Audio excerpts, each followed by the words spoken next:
today we have two presenters, or actually three, but on two separate topics. We have Matt Woody, who is a physical scientist in the Air Toxics Assessment Group at EPA. He is with the Office of Air Quality Planning and Standards. And Julia Black, also with OAQPS. She is also a physical scientist in the Air Quality Analysis Group. And they will be discussing line manufacturing. They will be talking about the AirToxScreen. Talking about some of the screening level assessment for air toxics, the 2017 AirToxScreen results, and how it was developed, as well as showing us the mapping tool. Then Brian Story, who is with OAQPS Sector Policies and Programs. He's been with EPA for 5 years as an environmental engineer, is the point of contact for the December 27, 2021 proposed amendments to the perchloroethylene dry cleaning national emission standards. And hopefully he's received our comments on that. But today he will be talking more about the line manufacturing NESHAP, and which is subpart 5A, and a little bit about its history. So with that, I will turn it over to Matt and Julia. Awesome. I think I'll be driving the slides and then providing a tool demo. So let me go ahead and share my screen here and we'll get started.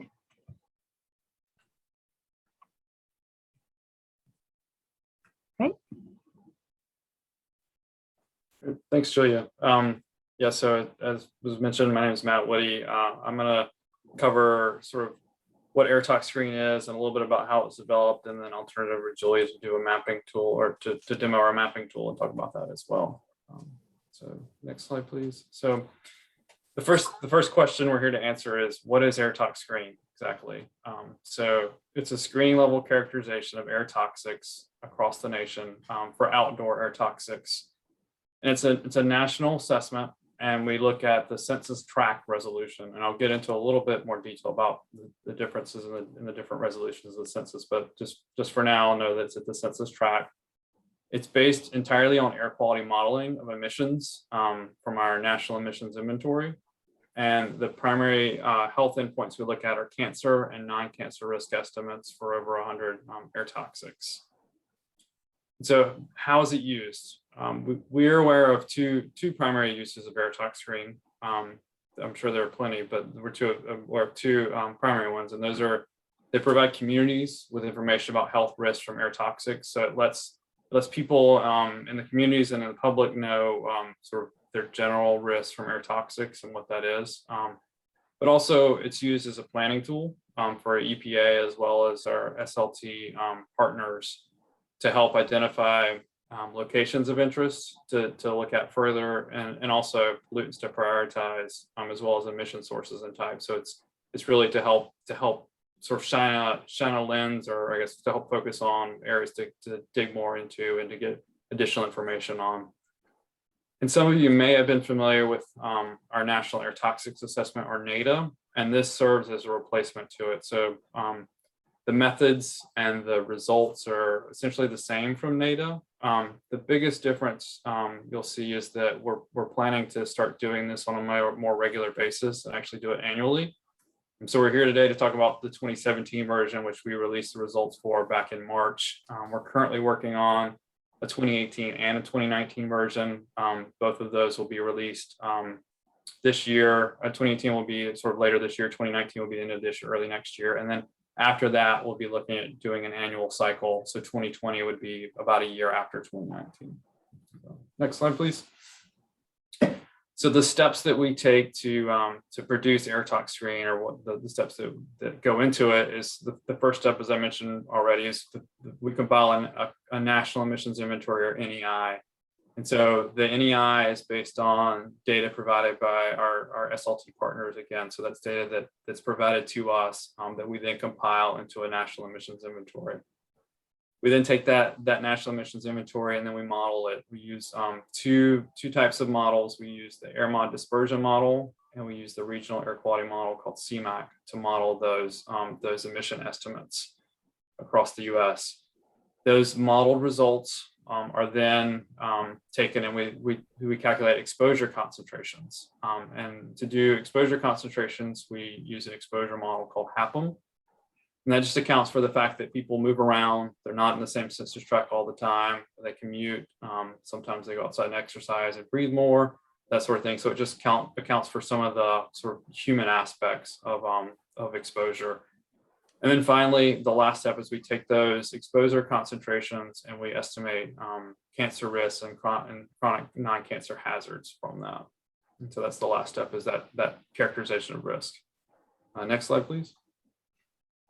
And so the National Emissions Inventory, the NEI, contains these various categories of emission types that we've listed here. And these are all the ones that the NEI has, and these are all the ones that we model in AirToxScreen. So the first one being point or stationary sources. So there's on the diagram there, you can think of those as like large factories or power plants.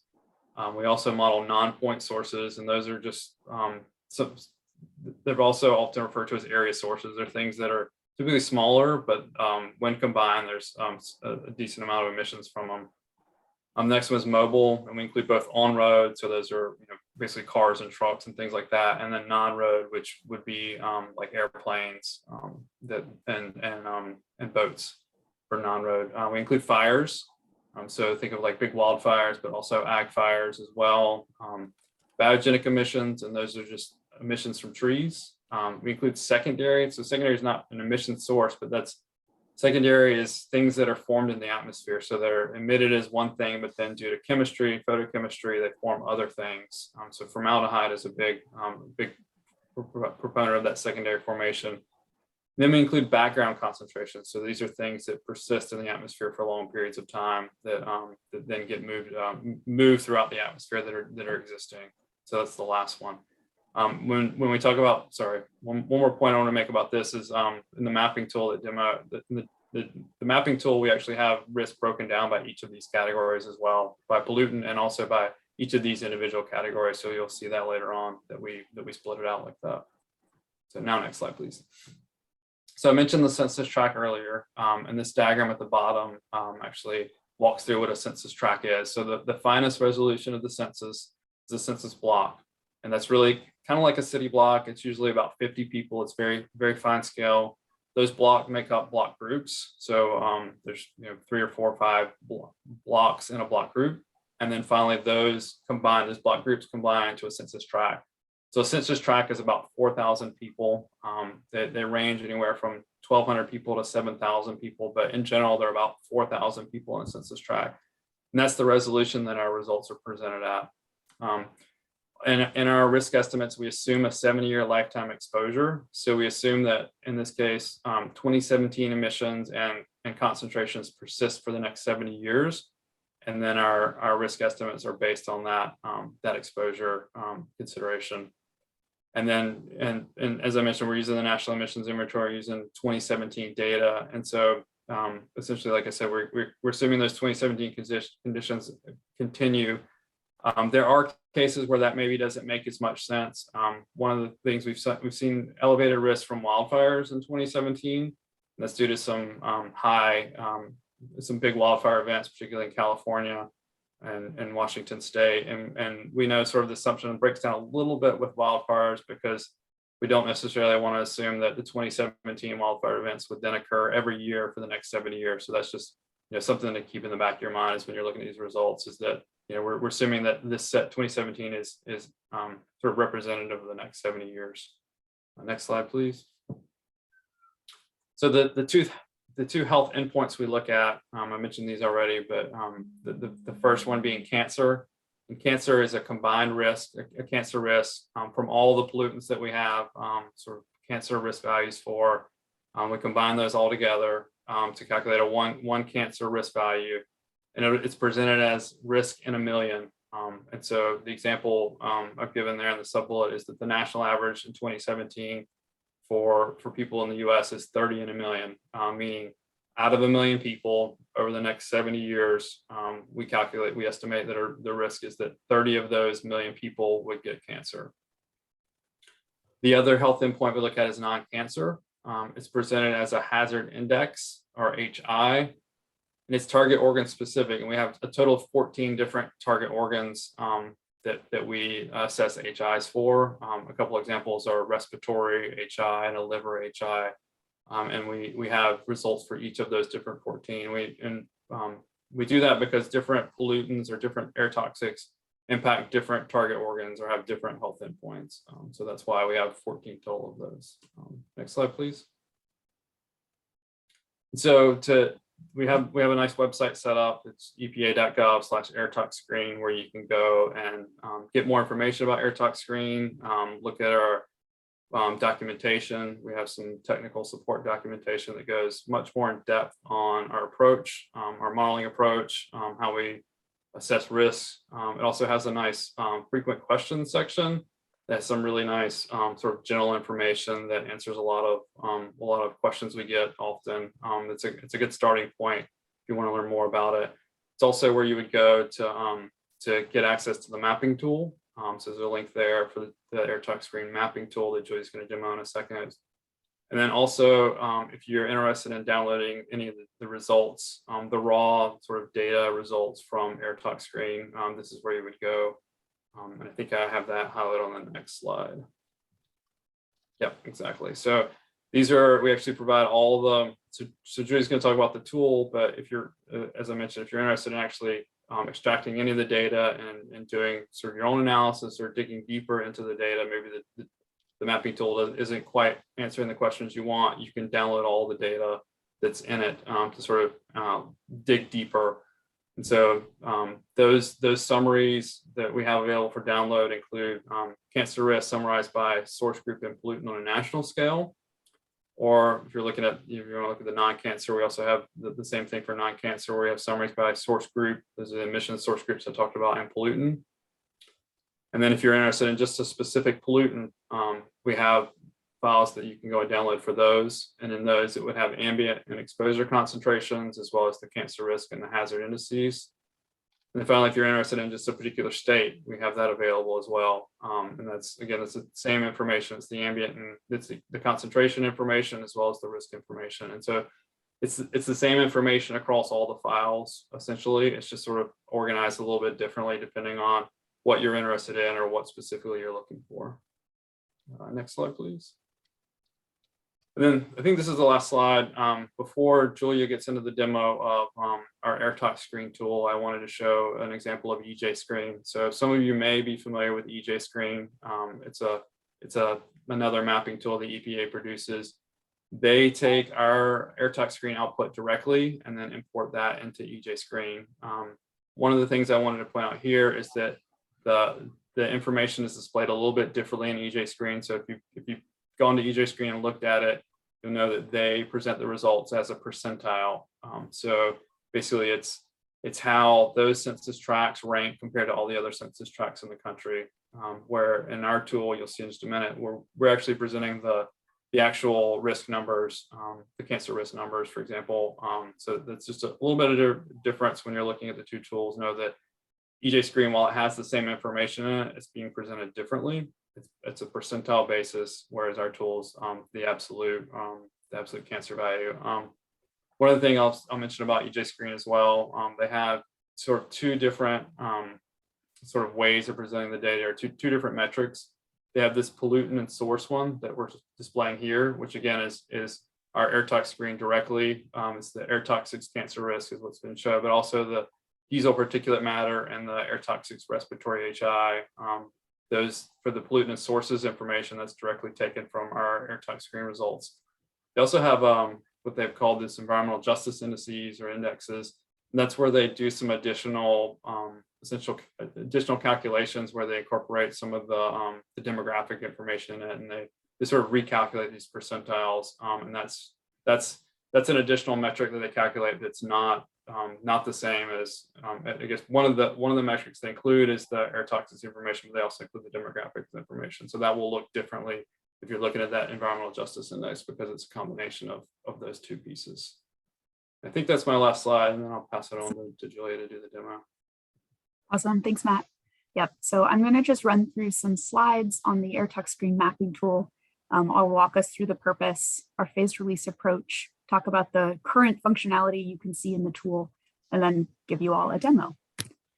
So the tool was developed to provide easier access to summary level information to help folks understand risk in their area.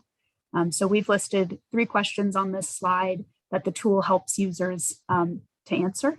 The first is, what is the risk from air toxics in my area? The second, what pollutants are driving those risks? And the third is, where do those emissions come from?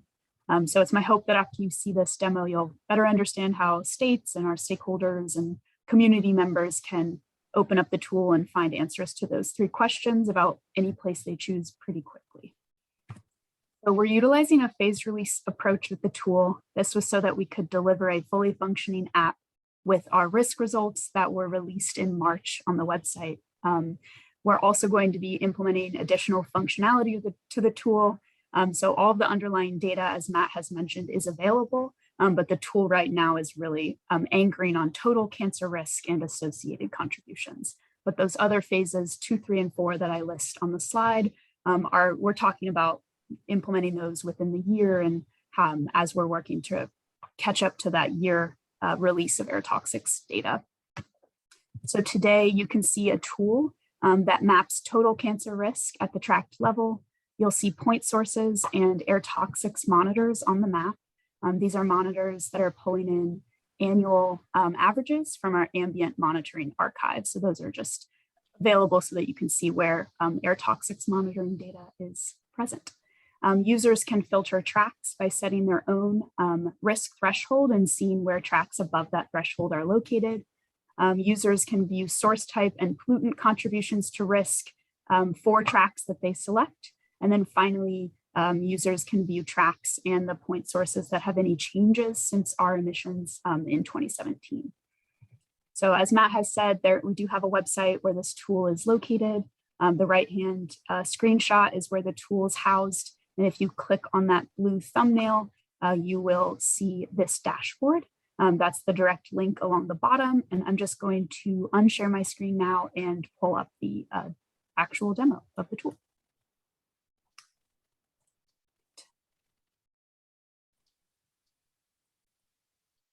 Okay, so Matt, can you all see this? Awesome. All right, so now we have just the direct link that you can pull up now if you'd like to just follow along or poke around. So just before we dive in, I'm just going to situate us, orient us to some of the pieces of this dashboard. So along the top, you'll see the title. Note that it is based on 2017 emissions. We have some to get started text on the left-hand side. This is really to enable users who are not able to see one of these demos, enable them to understand they need to make selections to populate pieces of the dashboard. In the center of the app is this map. This is really the heart of our tool. It's symbolized by total cancer risk using this blue scale gradient. And then that brings me over to our legend on the right. So this legend does dynamically update. So as we zoom in on areas of interest, different layers will appear. And then these 4 boxes along the bottom, these are where tract specific data will populate. So after we've made some selections, you'll see metadata about each tract, and then various data visualizations like pie charts and bar charts will appear here. And then these buttons along the top are basically selector buttons for the user. So these 2 buttons you'll see me use to access an area of interest, zooming in on the map. This button is where you can set your own risk threshold, and you would see that great blue scale gradient change. And then on the right, if you do want to see tracts that have changes since our 2017 emissions, you can select those as well. And then I'll mention, so this is hosted on EPA's Geo platform. So if you've used any of those Geo platform based tools, some of these functions will be familiar with you. But just like any mapping service, if you wanted to type in an address or place name, you can do so directly in that bar and the map will zoom straight to that area. If at any time you'd like to return to this home view, you've got that button here. If you'd like to see the legend pop out into the map, you can do so. That might be useful if a user decides to expand the map here. So you can hover over any of these elements that have expander features and make them bigger. So you'll see me do that in the demo. And then lastly, I'll mention this layers button. You'll see the ones that are kind of grayed out at the start. Those will be apparent as we zoom in. The ones that have an X through that eyeball icon, users will have to turn on or off. So you'll see me do that in a moment. All right, so now that we're situated, a user would want to first zoom in on a place of interest. So for this demo, I've prepared to take us to Lake County, Illinois. So you can see I just clicked on that button, selected the state. You can scroll through this list alphabetically, or if you have a place in mind, go ahead and search it for it on the list there. So let me zoom in here. I'm going to turn on our point source layer. I'm going to turn on that ambient monitors layer. If there are toxics monitors available, you'll see those. In this example, there are none, but if you zoom down, you'll start to see those. So let me just take a moment now to explain what's different elements in our legend. So you'll see that we are using 3 different symbols to show point sources. We have a red X to symbolize shutdown facilities, a green triangle to show facilities with changes in emissions, and then yellow circle to just to show a facility where neither of those 2 criteria are met. So we're only highlighting facilities with that differing symbology in or near census tracts for which we know that risk was high in 2017 and significant emissions changes have occurred since our 2017 analysis. So in addition to that differing symbol, if you were to click on that symbol itself, we have corresponding text that pops up in these little boxes to give a brief description as to what's going on, and then pointing people to additional information.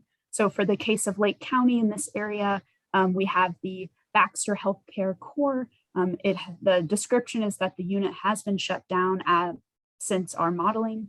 So we've put in that little caveated note, and then we're pointing users to an emissions update document that's located on our AirToxScreen website for additional information. And then if I selected one of these green triangles, this is another point where I wanted to note that for tracks where we have changes since our 2017 modeling, we're outlining those with that little pink outline.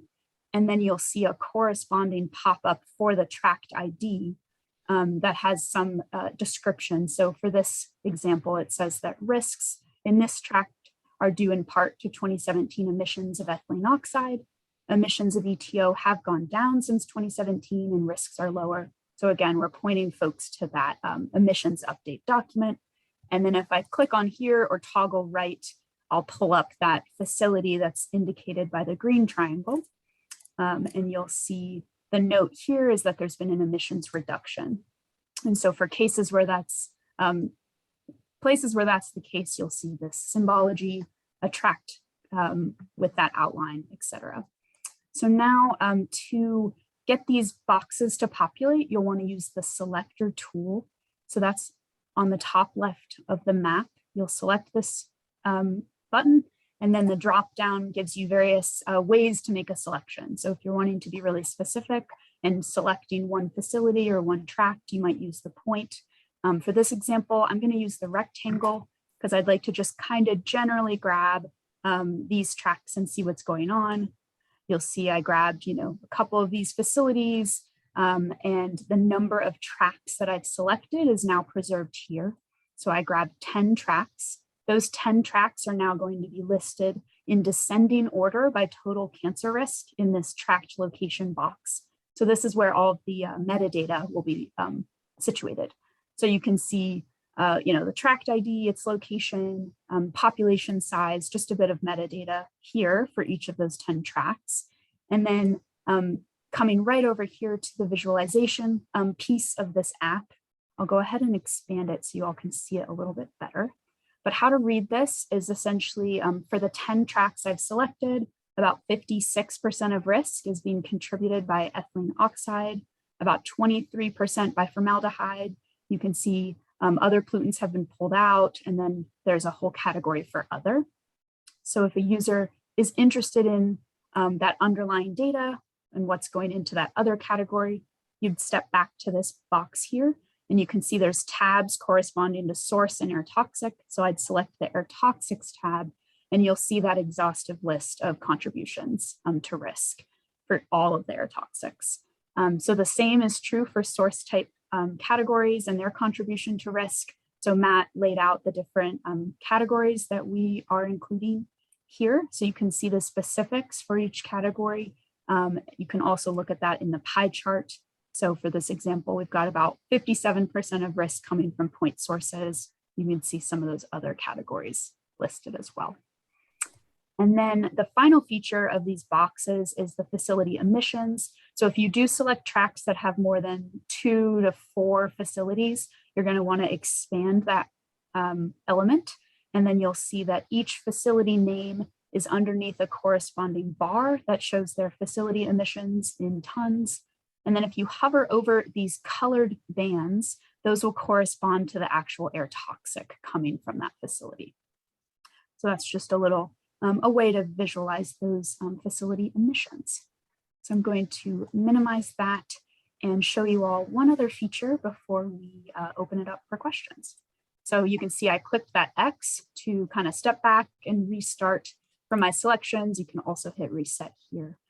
So I just wanted to show you all, if you do want to set your own risk threshold and see where tracks are above that threshold, I can do so if I put in 100 in a million cancer risk and hit enter. That number is preserved. You'll see most of this gradient has gone blank. If I zoom in, you'll start to see those tracks that pop up. In this example, I can zoom in on this area. You'll see that only the tracks that are above that threshold I've set are appearing with that blue scale gradient.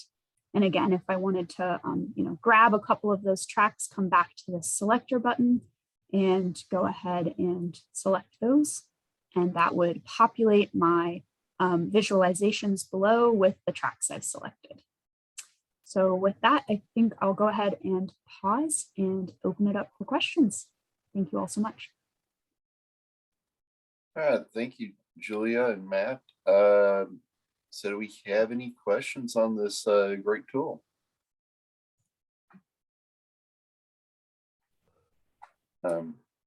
One question that I asked that Matt answered in the chat was, I was asking if the facility information, especially on those that have changes, if it was just positive, negative, or both. And as Matt pointed out, it was both. And as Julia demonstrated, so we were looking at those that had demonstrated reductions.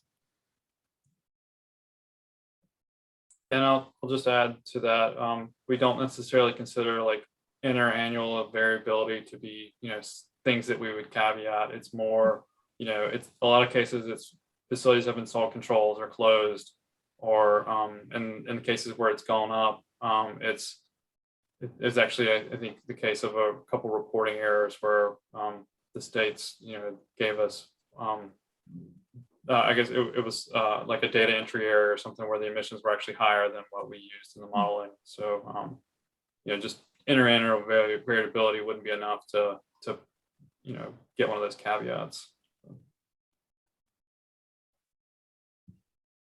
All right, good information. So any other questions amongst the group?